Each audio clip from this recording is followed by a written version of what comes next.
pretože o francúzskej presilovke už bola reč aj v predzápasovom štúdiu. Zápas sledujeme spoločne s Robertom Pukalovičom, tak sa tešíme na to, ako naši otvoria tento svetový šampionát v hale, ktorá je zasľúbená na svojej dráhe. Rozbehnutí Francúzi opäť v blízkosti nášho brankára, ale Johan Ovitu sa našťastie do koncovky nedostal. Teraz sa to rozprúdilo, hrá sa veľmi útočný hokej. Miklíkov gól! Nádhera, prvý gól na týchto majstrovstvách sveta.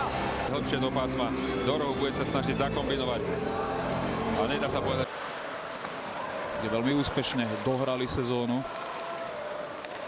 Aj jemu sa tu darilo v Hartwall Aréne.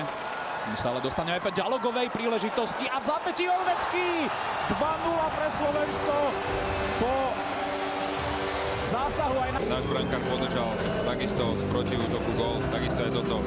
Veľmi dobré prenesenie, buk len do ohňa, do priestoru brány, odrazený. Da Costu odtlačil Jurčina. Teraz vo francúzskej reprezentácie chýba druhý Da Costa Stefan, ktorý má povinnosti play-off AHL. Krásna prihrávka Kukumberga, Záborský 3-0. Miklík, Záborský, Kukumberg, Záborský. Tam mu nevyhoveli. Hrá sa stále presilovka 5 proti 4. Ližňák. Kopecký hrá dal Radivojeviča, 4-0 využitá presilovka. A tá ešte bude pokračovať.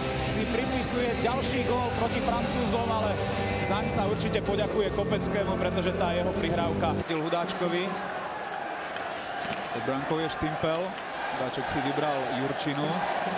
Nový Hudáček, Šatanová strela, Miro Šatan využíva presilovku 5-0. Už to padlo aj Šarkimu v zápase, v ktorom vyrovnal Martina Štrvák, ktorú ohraničujú zatiaľ tieto čísla. 5-0 vedieme nad Francúzskom. Vidoval veľmi nádejne vyzerajúcu akciu. Potom v dlhom presilovkovom čase opäť dôraz na defenzívu, pretože Francúzi sa nevzdávajú. A pozrite sa, aký gól padol do našej siete. To bola parádička, ako to Beckham. Lamar.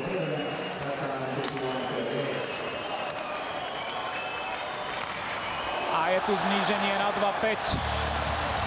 Teraz už prišiel ten moment streľby od modrej čiary, ktorý prinášal francúzskym hráčom.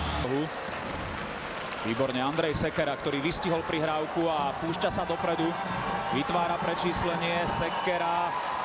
Pekná akcia, backendový zákrok a je tam gól. Libor Hudáček, 6-2. 63 sekúnd pred koncom tohto zápasu Sekerov. Kumberga, ale Libor Hudáček bol na správnom mieste a ten už nemal problém v zákroklík. Ešte zatiahol rúk francúzskym hráčom.